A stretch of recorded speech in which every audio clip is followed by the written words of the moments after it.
الحمد لله إن الحمد لله الذي أبدع الأفلاق والأرضين والصلاة والسلام على من كان نبيا وآدم بين الماء والتين وعلى آله وأصحابه أجمعين فأعوذ بالله من الشيطان الرجيم بسم الله الرحمن الرحيم الحمد لله الذي خلق السماوات والأرض সমস্ত প্রশংসা সেই সুমহান রব্বুল আলামিনের জন্য যে রব্বুল আলামিন এই পৃথিবী জমিন এবং আসমানকে সৃষ্টি করেছেন। সকল প্রশংসা সেই রব্বুল আলামিনের জন্য মিনাজ যুলুমাতি ইলান নূর, যিনি অন্ধকার এবং আলোকে সৃষ্টি করেছেন। বিয়াদিহিল মুলকু ওয়া হুয়া আলা কুল্লি শাইইন কাদির, যিনি সব কিছুর উপর কর্তৃত্ব ও ক্ষমতাবান। যে মহান রব্বুল আলামিন তার গুনাহগার বান্দাদেরকে, গুনাহের সাগরে নিমজ্জিত বান্দাদেরকে তওবার তীরে ফিরিয়ে আনেন। যে রব্বুল আলামিন মানুষের গুনাহগুলোকে মাফ করেন তার উচ্ছ্বসিত চোখ দেখে, সেই রব্বুল আলামিনকে আমরা রব হিসেবে পেয়ে সেই রবের প্রতি আমরা কৃতজ্ঞতা জ্ঞাপন করি, পড়ি আলহামদুলিল্লাহ। পরের পর্যায়ে সৃষ্টির শ্রেষ্ঠ ব্যক্তিত্ব, সৃষ্টির শ্রেষ্ঠ সবচেয়ে সত্যবাদী ও আমানতদার, যার ভালোবাসা গোটা পৃথিবীর মানুষকে সিক্ত করেছে, সেই পয়গম্বর হযরত মুহাম্মদুর রাসূলুল্লাহ সাল্লাল্লাহু আলাইহি ওয়াসাল্লামের উপরে আমরা লক্ষ কোটি দরুদ ও সালাম প্রেরণ করি, পড়ি সাল্লাল্লাহু আলাইহি ওয়াসাল্লাম আল্লাহুম্মা আমিন।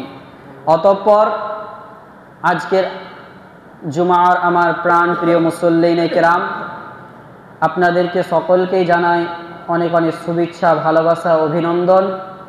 আতাআলাল্লাহু উমরুহু ওয়া বারাকাল্লাহু ফি হায়াতিহিম। আল্লাহ সুবহানাহু ওয়া তাআলা আপনাদেরকে দীর্ঘজীবী ও নেক হায়াত দান করুক, করি আমিন। সম্মানীয় উপস্থিতি, আজকে আপনাদের সম্মুখে এই জুমার আলোকে যে বিষয় ও বক্তব্য নিয়ে এসেছি সেটি হচ্ছে ইহুদি জাতির উত্থান ও পতন নিয়ে, the rise and fail of the Jews nation. এই বিষয়ে বক্তব্য, এই টপিকটা it's a very difficult, but আমি ইজিলিভাবে আপনাদেরকে বোঝানোর চেষ্টা করব। এই বিষয়ে বুঝতে গেলে সর্বপ্রথম আমাদেরকে পবিত্র কোরআনুল কারীমের যদি দিকে আমরা দৃষ্টি দেই, তাহলে আমরা দেখেছি যে ডাইরেক্টলি পবিত্র কোরআন এদেরকে ইহুদি বলে আখ্যায়িত করেছেন, কিন্তু ইতিহাস যখন আমরা ঘাঁটব তখন দেখব যে ইহুদিদেরকেও বানি ইসরাইল বলেও পরিচয় দেওয়া হয়। তো এখানে বিষয় হচ্ছে, যদি তারা বানি ইসরাইল হয়ে থাকে, বানি ইসরাইল হয়ে থাকে, তাহলে এরা ইহুদি অভিশপ্ত জাতি হিসেবে কখন পরিচয় লাভ করেছে? বানি ইসরাইল কথার অর্থ হচ্ছে আল্লাহর মনোনীত, যিনি আল্লাহর মনোনীত নৈকট্য বান্দা তাকে বলা হয় বানি, তাকে বলা হয় ইসরাইল। আর যারা ইসরাইলের অন্তর্ভুক্ত তাদেরকে বলা হয় বানি ইসরাইল। কিন্তু এরা তো খুব সুন্দর জাতি, কিন্তু পরবর্তীতে আল্লাহ সুবহানাহু ওয়া তাআলা এদেরকে অভিশপ্ত জাতি হিসেবে কেন ঘোষণা করেছেন? প্রথম পয়েন্ট। দ্বিতীয়, আজকে এই প্রেজেন্ট টাইমে আমরা দাঁড়িয়ে আমরা দেখছি যে ইন্টারন্যাশনাল ওয়ার্ল্ড ওয়ার শুরু হয়ে গেছে। বিভিন্ন মানুষের বিভিন্ন কনসেপ্ট, কেউ ইসরায়েলের পক্ষে তো কেউ ফিলিস্তিনের পক্ষে, কেউ আমেরিকার পক্ষে তো কেউ ইরানের পক্ষে। কিন্তু পৃথিবীর সূচনা লগ্নে দেখতে গেলে যে এই বাইতুল মুকাদ্দাস রয়েছে, যেটাকে নিয়ে সব থেকে বেশি আজকে ওয়ার্ল্ড ওয়ার শুরু হয়ে গেছে, মূলত ইসলামের সঙ্গে বিজড়িত কি? আজকে যে এই যে যুদ্ধটি হয়েছে, মাইক্রোফোনটা সাউন্ডটা কমিয়ে দিলে মনে হয় ভালো হয়, বারে বারে যে আওয়াজটা হচ্ছে একটু সাউন্ডটা কমিয়ে দিলে। এই যে ভালো করে বোঝার চেষ্টা করবেন, কারণ এই টপিকটা খুব ভেরি ডিফিকাল্ট টপিক, এবং এই যে আমরা বিষয় নিয়ে আলোচনা করছি, আমি গর্ব করে বলতে পারি যে এই হিস্ট্রি কম মানুষ চিলারাঘাটা করে, এবং এক বইয়ে এই হিস্ট্রি আপনি উদ্ধার করতে পারবেন না। আর দ্বিতীয় কথা হচ্ছে যে কম মসজিদেই এই বিষয় নিয়ে আলোচনা হয়, কেননা এই বিষয়ে যিনি আলোচনা করবেন তার থেকে উচ্চমানের শ্রোতা হতে হবে। মানে ইসলামের ইতিহাসের বিভিন্ন হিস্ট্রিগুলি আপনাদের জানা থাকতে হবে। বনি ইসরাইল তথা করে ইহুদি জাতির হিস্ট্রি যদি আপনি জানতে চান, তাহলে ইসলামের অনেক হিস্ট্রিকে আপনাকে আয়ত্ত করতে হবে, কারণ আমি হিস্ট্রিটা আপনাদেরকে সংক্ষিপ্ত আকারে শোনাতে গেলে হিস্ট্রিটি ড্রপ আউট করতে করতে আমাকে হিস্ট্রিটি শোনাতে হবে। তো এই জন্যে আমি আপনাদের কাছে বিনীত নিবেদন যে আপনাদের চোখ কান খোলা রেখে হিস্ট্রিটি ভালো করে শোনার চেষ্টা করবেন, এবং এতে রয়েছে অনেক জ্ঞান। যে আপনাদের মনে একবারও কি প্রশ্ন জাগে না যে এই বাইতুল মুকাদ্দাসে ইসলামের সঙ্গে কি বিজড়িত আছে, যে আজকে ছোট ছোট সোনামণিরা জান তক দিয়ে দিচ্ছে, রক্ত ম্লান হয়ে যাচ্ছে? কেন? রিজন কি? কে বলতে পারবে? কয়জন বলতে পারবে যে বাইতুল মুকাদ্দাসকে বিজয় করার জন্য, বাইতুল মুকাদ্দাসকে ইসলাম মুসলিমরা আয়ত্ত করার জন্য এত এত পরিশ্রম করছে? সম্মানীয় উপস্থিতি, এই বাইতুল মুকাদ্দাস আমাদের জন্যে, ইসলামের জন্যে খুব স্মৃতি বিজড়িত একটি জিনিস। আমরা যখনই ইহুদির নাম শুনি তখনই মনে পড়ে যায় একটা স্টেটের কথা, সেটা হচ্ছে ইসরায়েল। আর যখন ইসরায়েলের নাম শুনি তখনই মনে পড়ে যায় ছোট্ট ছোট্ট সুনামণিদের ফিলিস্তিনের কথা। আর এই ফিলিস্তিনের কথা যখনই আমাদের মাইন্ডে আসে তখনই মনে পড়ে যায় বাইতুল মুকাদ্দাস মসজিদুল আকসার কথা।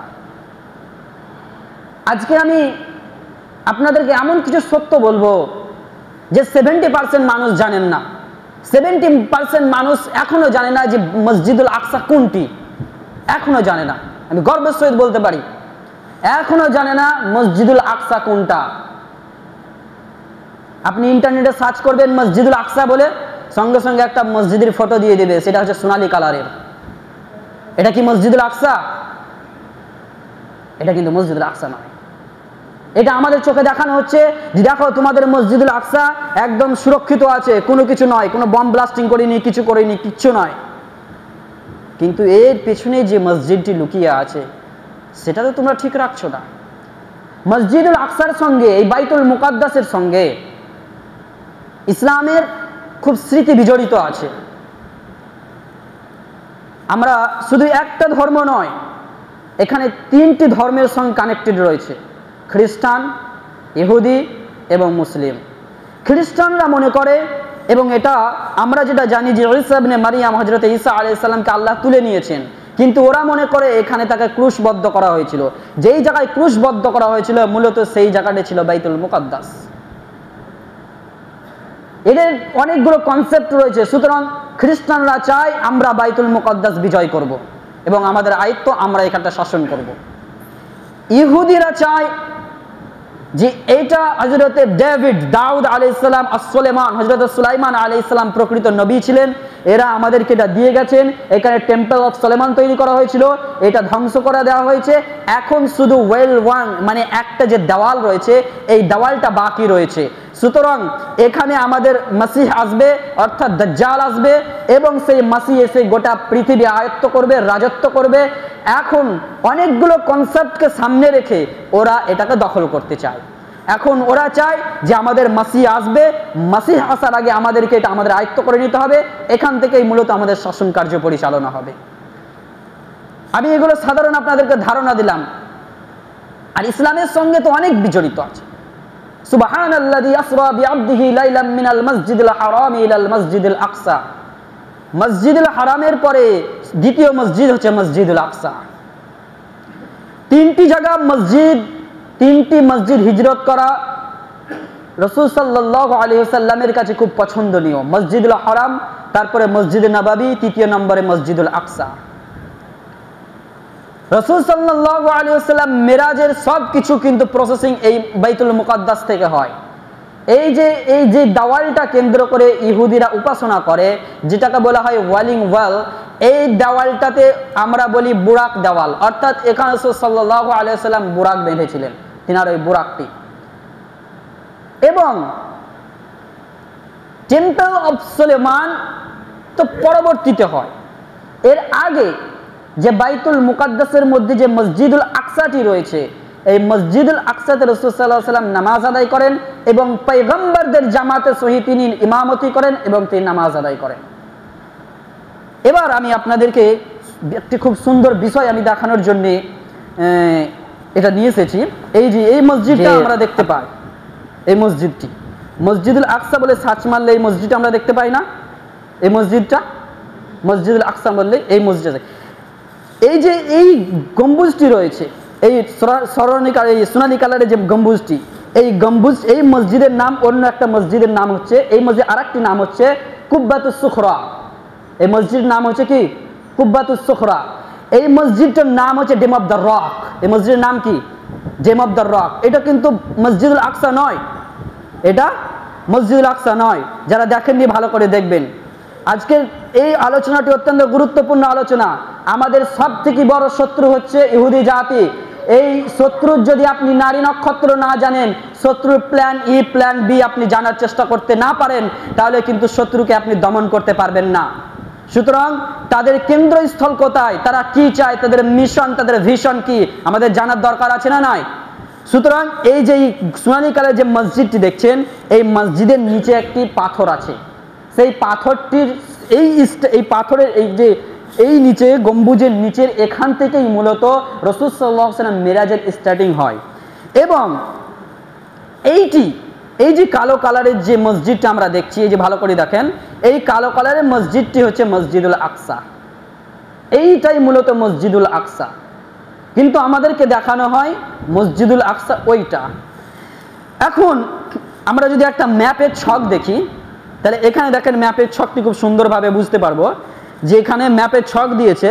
দেখেন এই যে সোনালী কালারের মসজিদ, এই যে সুন্দরভাবে লেখা আছে যে ডেম অফ দ্য রক, এবং ওই যে দূরে তার পরবর্তীতে এই যে এখানে দেখছি আমরা দেখতে পাচ্ছি মসজিদুল আকসা।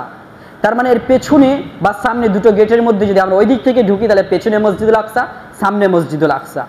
আমরা এই যে এরকম ভাবে পড়বে, প্রথমে এই গেট দিয়ে ঢুকলে আমরা পাবো মসজিদুল আকসা, তারপরে পাবো ডেম অফ দ্য রক। তো আমাদের মাইন্ডটা কিভাবে ওরা পড়ে রেখেছে দেখেন, যে আমরা যদি একবার ভেবে নিই যে ওটা মসজিদুল আকসা, তাহলে মসজিদুল আকসাটা ওদের জন্য ধ্বংস করতে খুব বেশি সময় লাগবে না, কারণ আমরা তো ভাববো এটা মসজিদুল আকসা, সুতরাং আমাদের মসজিদ সংরক্ষিত আছে, তাই না? তো এখান থেকে রাসূল সাল্লাল্লাহু আলাইহি ওয়াসাল্লাম মেরাজের সব কিছু কাজ পরিচালনা হয়। সুতরাং ইসলামে না এটা আমাদের পক্ষে অত্যন্ত বিজড়িত একটা। আমরা তো সব কিছু খবর রেখেছি, কে কটা বোম মারছে, কে কোথা থেকে মারছে, বিনিয়ামিন নেতানিয়াহু কোথায় যাচ্ছে, কোথায় পার্লামেন্টে বসছে, খবর জানেন, অবশ্যই জানেন। কিন্তু আমাদের যে আসল ইতিহাস জানার দরকার আছে না নাই? সংরক্ষিত করার জন্য মূল পয়েন্টটা আমার ধরার দরকার আছে না নাই? সম্মানীয় উপস্থিতি, আমাদেরকে এরকমভাবে তাদেরকে তারা পরিচালনা করছে, কেননা তাদের গুগল থেকে শুরু করে আর্টিফিশিয়াল টেকনোলজির যত এআই রয়েছে সব কিছু ইহুদি নাসারা নিয়ন্ত্রণ করে। সুতরাং আপনি গুগলে যখনই মসজিদ আকসা বলে সার্চ মারবেন, তখন আপনাকে সোনালী কালারের মসজিদটাই দেখাবে। তো আল্লাহ সুবহানাহু ওয়া তাআলা আমাদেরকে সহিহ বুঝ দান করুক, পড়ি আমিন। সম্মানীয় উপস্থিতি, এই আমরা তাহলে জানলাম যে মসজিদুল যে বাইতুল মুকাদ্দাস যে এরিয়াটা রয়েছে, এই এরিয়াটা শুধু মুসলিমরা চায় না, চায় খ্রিস্টানরাও এবং ইহুদিরাও। এখন এই মসজিদুল আকসা বা বাইতুল মুকাদ্দাস নিয়ে যে এখন ওয়ার্ল্ড ওয়ার শুরু হয়েছে, এখন মেন ক্যারেক্টার রয়েছে দুইজন, আমরা যেটা দেখতে পাচ্ছি, মুসলিম কমিউনিটি ভার্সেস ইহুদি জাতি অর্থাৎ জয়নিস্ট। এই দুটো আমরা দেখতে পাচ্ছি যে এদের সঙ্গে এদের মেন লড়াইটা হচ্ছে বাইতুল মুকাদ্দাসকে নিয়ে। আর বাইতুল মুকাদ্দাস নিয়ে এই একবার যে প্রথম এই যে যুদ্ধ হচ্ছে এটা নয়, বাইতুল মুকাদ্দাস অনেকবার বিজয় হয়েছে, অনেকবার জালেমদের হাতে চলে গেছে। তো মুসলিম কমিউনিটির সঙ্গে যে ইহুদিদের যে ওয়ারটা যুদ্ধটা লেগেছে, এবং ইহুদিরা যে খুব শক্তভাবে বাইতুল মুকাদ্দাসকে নিয়ন্ত্রণ করতে চাইছে, আসলে এই ইহুদি জাতিরা কে, কেন এরা চাইছে এবং এদের উত্থান কোথায়? কোরআনে এদেরকে ইহুদি বলে আখ্যায়িত করার পরেও কেন এদেরকে বনি ইসরাইল অর্থাৎ আল্লাহর মনোনীত বান্দা হিসেবে চুজ করেছিলেন, আর কেন তাদেরকে অভিশিপ্ত জাতি হিসেবে ঘোষণা করেছেন, এই সকল রহস্য আমরা এই হিস্ট্রি এবং এই আলোচনার মধ্যে আমরা ক্লিয়ার করবো ইনশাআল্লাহুল আজিজ ওয়া মা তৌফিকি ইল্লা বিল্লাহ। সম্মানীয় উপস্থিতি, আমরা ইহুদি জাতির যদি হিস্ট্রি আমরা জানতে চাই এবং শুরু থেকে যদি আমরা জানতে চাই, তাহলে আমাদেরকে সর্বপ্রথম পৃথিবীর সূচনা লগ্নে চলে যাব হযরতে আদম আলাইহিস সালামের কাছে। কার কাছে? আদম আলাইহিস সালামের কাছে। আদম আলাইহিস সালামের দুইটি পুত্র আমরা নাম অনেকেই জানি, হাবিল এবং কাবিল, নাম জানি না? এছাড়া আরেকজন পুত্র আছে যিনি পয়গম্বর হয়েছিলেন, যিনি নবী হয়েছিলেন, কে বলতে পারবে? সুবহানাল্লাহ, সুবহানাল্লাহ। আমার যে শ্রোতা একদম অ্যাক্টিভ আছে, আমি খুব আই প্রাউড অফ হিম। শীস আলাইহিস সালাম, শীস আলাইহিস সালাম।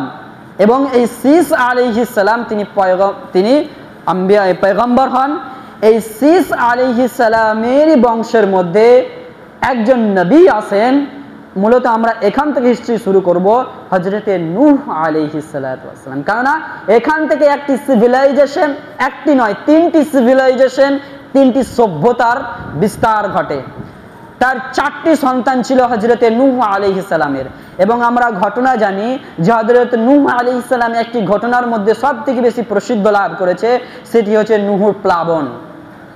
এই নৌকাতে একটি প্লাবন এসেছিল এবং যেই নৌকাতে তার চারজন সন্তানকে চাপার জন্য বলেছিল, এবং সেই চারজন সন্তানের নাম হচ্ছে হাম, সাম, ইয়াফিস, কেনান। হাম, সাম, ইয়াফিস, কেনান। কেনান কিন্তু সেই নৌকাতে চড়েনি। কেনান নিজেকে অহংকার করেছিল। সুতরাং কেনানের জীবন ওখানেই শেষ। এর কাছ থেকে আর কোনো সিভিলাইজেশন সভ্যতা আল্লাহ তাবারাক তাআলা শুরু করেননি। বাকি তিনটে পুত্র হাম, সাম এবং ইয়াফিস, এই তিনজন পুত্র নৌকায় ওঠে। পরবর্তীতে এদের কাছ থেকে তিনটি সভ্যতা আসে। হাম থেকে আসে হেমেটিক, যারা হিস্ট্রি নিয়ে পড়াশোনা করেছে এই নামগুলো শুনবে, কারণ মূলত এখান থেকে এরা হিস্ট্রি শুরু করে। সেমেটিক সাম থেকে আসে, এবং এন্দা অর্থাৎ এই যে ইয়াফিস থেকে আসে ইউরোপীয় সভ্যতা এবং এই ভারত সভ্যতা, এগুলো আসে। আর হেমেটিক থেকে আসে মিশরীয় সভ্যতা, এবং সেমেটিক থেকে আসে আরবীয় সভ্যতা এবং ইহুদি সভ্যতা। এই সভ্যতাগুলো আসে আসলে। এরপরে এই সেমেটিকটা হচ্ছে আমাদের মূল হিস্ট্রির কেন্দ্রস্থল। এই সেমেটিক থেকে পরবর্তীতে জন্মগ্রহণ করে এই সেমেটিক সভ্যতাতে হযরতে ইব্রাহিম আলাইহিস সালাতু ওয়াস সালাম। কে? হযরতে ইব্রাহিম আলাইহিস সালাতু ওয়াস সালাম। হযরত ইব্রাহিম আলাইহিস সালামের জন্ম তার কোথায় হয়েছিল এই নিয়ে ইখতিলাফ আছে, কিন্তু ইমাম তাবারি রহমতুল্লাহি আলাইহি এবং তাফসীর ইবনে কাসির রহমতুল্লাহি আলাইহি এবং আরো এবং আমরা যদি আরেকটু কোনো দলিল নিতে চাই, তাহলে বাইবেলের অল্ড টেস্টামেন্ট থেকে জেনেসিসের অধ্যায় থেকে আমরা মূলত 28-29 আমরা পাবো, জেনেসিসের 28-29 যে উর অফ চার্লস অর্থাৎ হযরত ইব্রাহিম আলাইহিস সালামের জন্মগ্রহণ হয় ইরাকের উর শহরে। হযরত ইব্রাহিম আলাইহিস সালাতু ওয়াস সালাম এই উর শহরেই তিনি তার জীবন শৈশবকালটা তিনি কি করেন? ওখানে কাটান। এরপরে হযরত ইব্রাহিম আলাইহিস সালাম সেখান থেকে তিনি হিজরত করেন ব্যাবিলনে। কোথায়? এটি হচ্ছে ইরাকের একটি জায়গা। এটি প্রায় 250 থেকে 300 কিলোমিটার দূরেই ব্যাবিলন শহর অবস্থিত।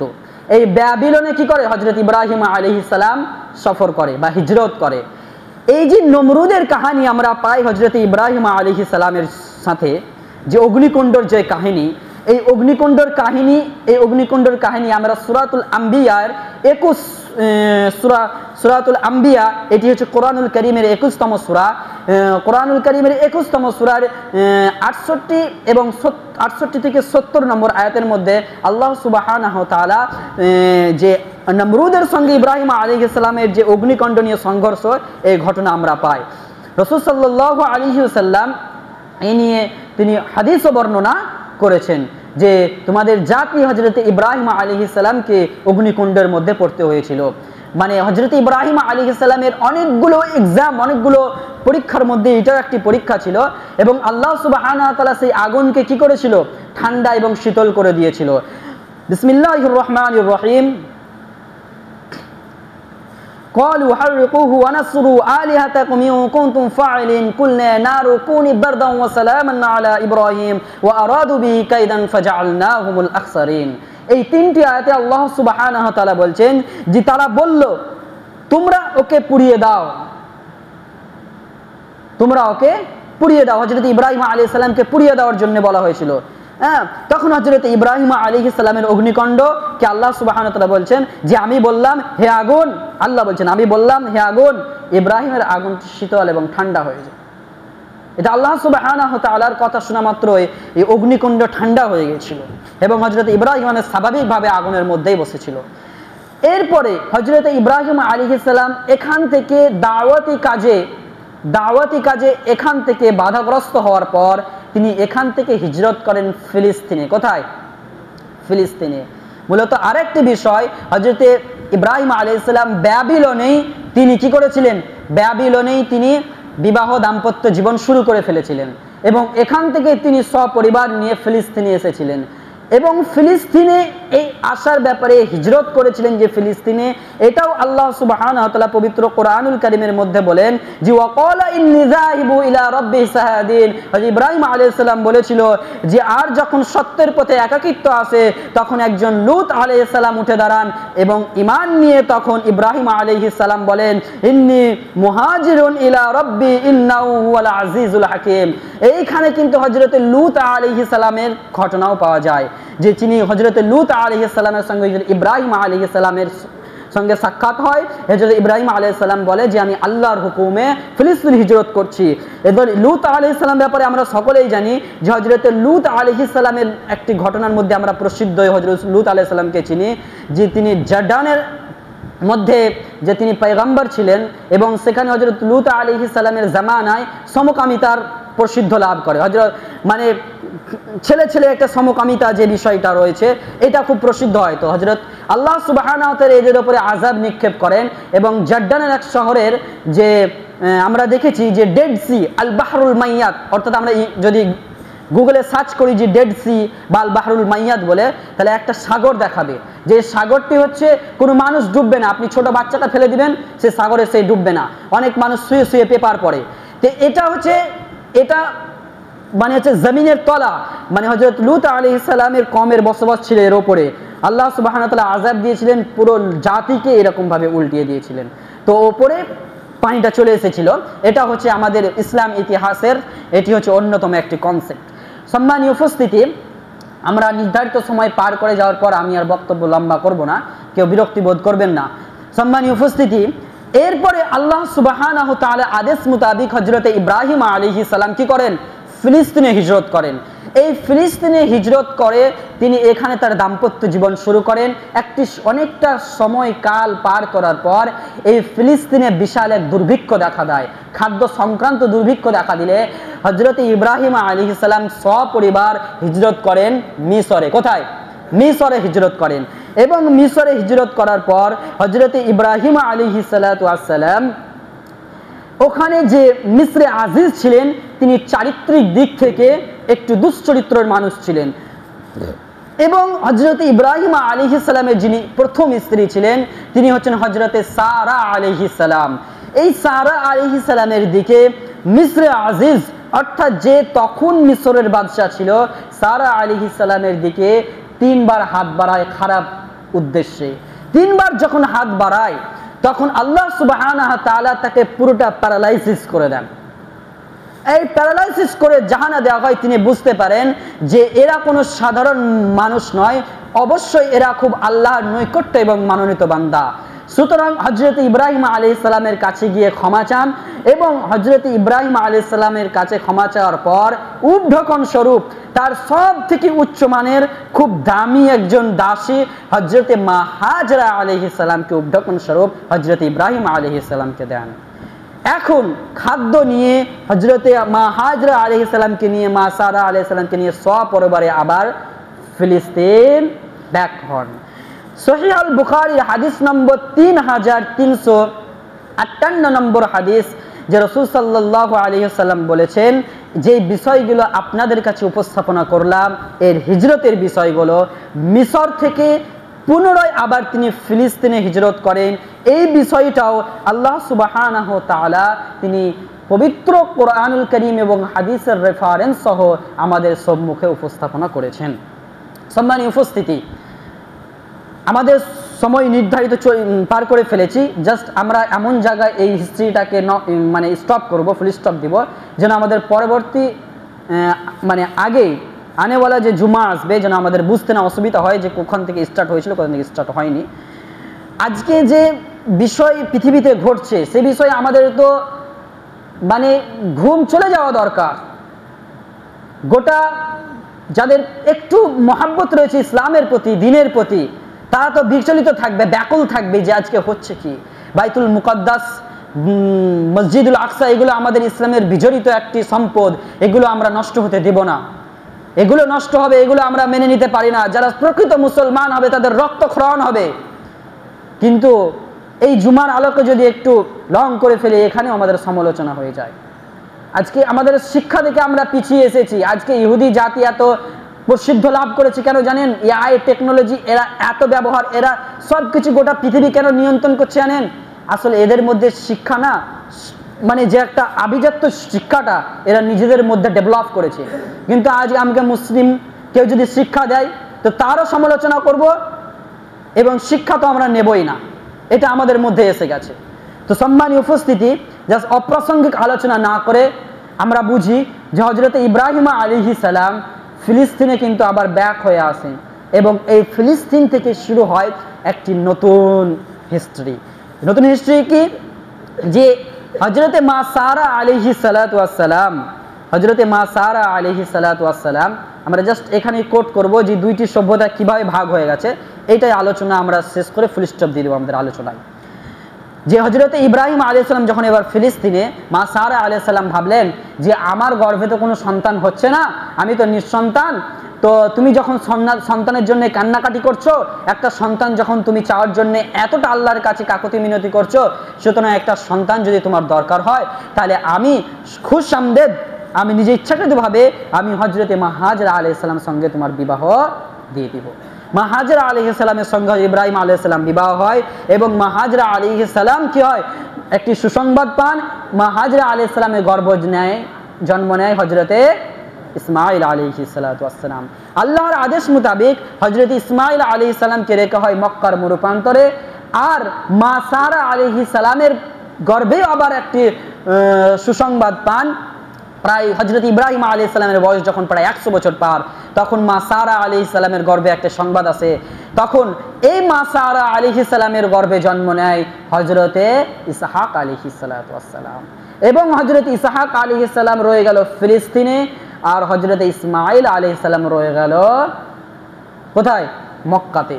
এই মক্কাতে যে হাজী সাহেবরা হজ করতে যান, এই হাজী সাহেবরা যে হজ করেন, যে প্রসেসিংগুলো করেন, হযরত ইসমাইল আলাইহিস সালাম, মা হাজরা আলাইহিস সালাম এবং ইব্রাহিম আলাইহিস সালাম এই একটি ফ্যামিলির হিস্ট্রি তারা রিপিট করে, একটি ফ্যামিলির হিস্ট্রি রিপিট করে। হযরত ইসমাইল আলাইহিস সালামের, আমরা খালি জাস্ট এতটুকুনি কথা বলবো যে হযরত ইসমাইল আলাইহিস সালাম ইনি একটা দল হয়ে গেলেন, ইসহাক আলাইহিস সালাম এটা একটা দল হয়ে গেল। ভালো করে বুঝবেন, ইসহাক আলাইহিস সালামের ঔরসে জন্ম নেয় হযরতে ইয়াকুব আলাইহিস সালাতু ওয়াস সালাম। এই ইয়াকুব আলাইহিস সালামের ঔরসে অসংখ্য লক্ষ লক্ষ পয়গম্বর আছেন। আর এই যে ইয়াকুব আলাইহিস সালামের ঔরসে যত পয়গম্বর, যত মানুষ আছে, সবাইকেই বলা হয় বানি ইসরাইল। কারণ হযরতে ইব্রাহিম আলাইহিস সালামের আরেক নাম, হযরতে ইয়াকুব আলাইহিস সালামের আরেক নাম ছিল ইসরাইল, আর ইসমাইল, সুতরাং ওদেরকে বলা হয় বানি ইসরাইল। আর আমার আপনার নবী, শেষ নবী, সর্বশ্রেষ্ঠ নবী মুহাম্মদ রাসূলুল্লাহ সাল্লাল্লাহু আলাইহি সাল্লাম, ইনি কিন্তু জন্মগ্রহণ করেন এই যে ইসমাঈল আলাইহিস সালাম, এই ইসমাঈল আলাইহিস সালাম ওরসে গিয়ে তিনি সর্বশ্রেষ্ঠ নবী হিসেবে জন্মগ্রহণ করেন। সুতরাং এই দলটাকে বলা হয় বানু ইসমাঈল, আর এদেরকে বলা হয় বানু ইসরাঈল। বানু ইসমাঈল নিয়ে আমাদের আলোচনা হবে না, আমাদের আলোচনা হবে বানি ইসরাঈল নিয়ে। সামনে জুমাতে ইনশাআল্লাহ আমরা বানি ইসরাঈল থেকে তারা অভিশপ্ত ইহুদি জাতি কিভাবে হলো এবং এদের মূল কি পয়েন্ট রয়েছে, এদের মিশন এবং ভিশন কি রয়েছে, আমরা আলোচনা করব ইনশাআল্লাহুল আজিজ। ওয়া মা তাওফীকি ইল্লা বিল্লাহ ওয়া আখিরি দাওয়ানা আনিল হামদুলিল্লাহি রাব্বিল আলামিন।